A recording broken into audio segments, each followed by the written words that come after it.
আগামীকাল বিকেলে নবান্ন থেকে আমি এবং সংশ্লিষ্ট দপ্তরের মাননীয় মন্ত্রী সিএস এফএস এবং অন্য আধিকারিকদের উপস্থিতিতে অগ্নিমিত্রা পাল এবং আমি একটি ফর্ম পাবলিশ করব, যেই ফর্ম অন্নপূর্ণা যোজনায় ফিল আপ করতে হবে এবং আমরা কালকেই বিস্তারিত বলবো। কারণ এনরোলমেন্ট যখন যত তাড়াতাড়ি করবেন তত বেনিফিট আমরা দিতে পারবো। আমাদের অন্নপূর্ণা যোজনার প্রক্রিয়াটা শুরু হয়ে যাবে কাল থেকে। যেমন যেমন ফর্ম ফিল আপ হবে তেমন তেমন ৩,০০০ টাকা ট্রান্সফারও শুরু হয়ে যাবে।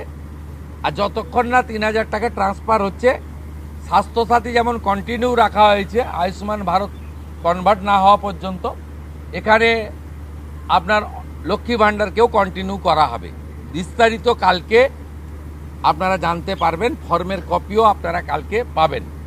অফলাইন অনলাইন অবশ্যই থাকবে, শুধু পাবলিকের উপরে ছেড়ে দেওয়া হবে না, বিধায়করা নিজ উদ্যোগে ফর্ম ফিল আপ করাবেন এবং সরকারও বিডিওদের নেতৃত্বে প্রত্যেক বাড়িতে বাড়িতে ফর্ম ফিল আপের জন্য সহযোগিতা করার জন্য লোক পাবেন। এবং মাথায় রাখতে হবে, ভারতীয়রাই কেবলমাত্র এই সুযোগ পাবেন, অভারতীয়রাই সুযোগ পাবেন না।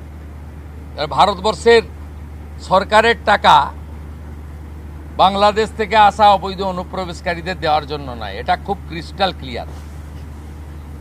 সরকারি বাসে আপাতত সব মহিলাদের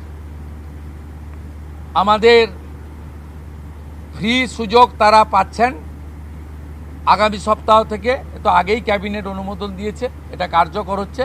কিন্তু আমরা এখনই সবাইকে সব মহিলা পল্লীর সুযোগ দিলে পরবর্তীকালে কিন্তু কার্ড করব। আমরা দেখেছি ডোমকলে বিগত সরকারের সময় পুরুষরা লক্ষ্মীর ভাণ্ডার পেয়েছেন।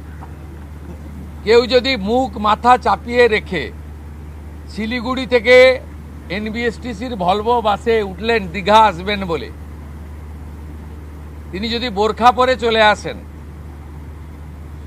তাহলে তাকে পুরুষ না মহিলা দেখার কোনো মেকানিজম বাসের ড্রাইভার কন্ট্রাক্টরের নেই। আপাতত চালু করলেও পরে আমরা মহিলাদের জন্য আলাদা ফ্রি কার্ড করে দেওয়ার ব্যবস্থা করব।